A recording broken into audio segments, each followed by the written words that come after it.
اعوذ باللہ من الشیطان الرجیم، بسم اللہ الرحمن الرحیم۔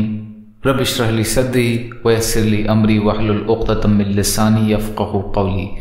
جب دنیا ریزہ ریزہ ہو جائے گی، قیامت کی چھوٹی اور بڑی نشانیوں کے بارے میں علامات صغریٰ، قیامت کی چھوٹی نشانیاں 34ویں۔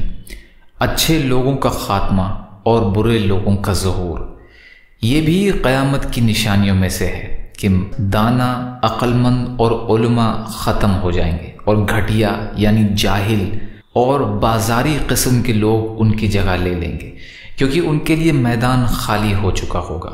نبی اکرم صلی اللہ علیہ وسلم نے فرمایا، اس ذات کی قسم جس کے ہاتھ میں محمد کی جان ہے صلی اللہ علیہ وسلم، قیامت اس وقت تک قائم نہیں ہوگی جب تک وغول فوت نہ ہو جائیں اور طاغوت عام نہ ہو جائیں۔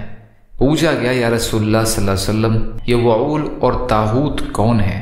فرمایا، وعول سے مراد معاذ اور اشرافیہ یعنی شریف طبقہ ہے، اور طاغوت سے مراد گھٹیا اور غیر معروف و مشہور لوگ ہیں، یعنی جو لوگوں کے قدموں تلے ہوتے تھے وہ مناصب سنبھال لیں گے۔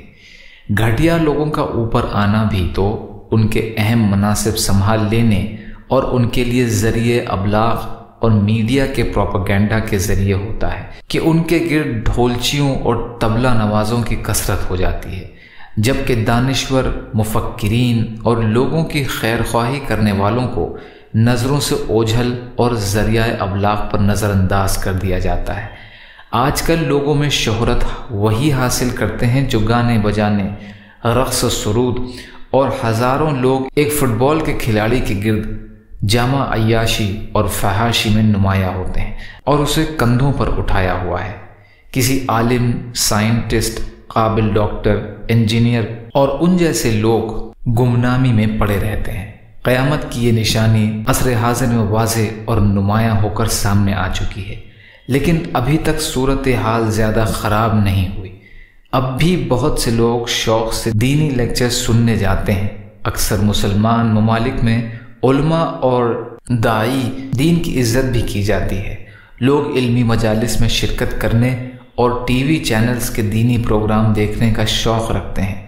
دن بدن ایسے چینلز میں اضافہ ہو رہا ہے، حتیٰ کہ دیکھا گیا ہے کہ غیر مسلمان بھی دینی لیکچرز سنتے ہیں اور ان سے بہت فائدہ ہو رہا ہے۔ یا اللہ ہم سب کو کہنے سننے سے زیادہ عمل کی توفیق عطا فرما۔ یا اللہ جو مظلوم ہیں، پریشان حال ہیں، بیمار ہیں، قرض میں ہیں، بے روزگار ہیں، محتاج ہیں، ان کی مدد فرما۔ یا اللہ دنیا اور آخرت کی تمام خیر عطا فرما۔ صبر کرنے والا، شکر کرنے والا اور اچھی طرح عبادت کرنے والا بنا۔ یا اللہ آپ کے لیے ہر چیز آسان ہے، ہمارے لیے آسانیاں پیدا فرما۔ یا اللہ جو مانگا وہ بھی عطا کر دیجئے، جو بھول گئے ہوں اپنے فضل کرم سے عطا فرمائیے برحمتک یا ارحم الراحمین۔ لا الہ الا اللہ محمد رسول اللہ۔ السلام علیکم ورحمۃ اللہ وبرکاتہ۔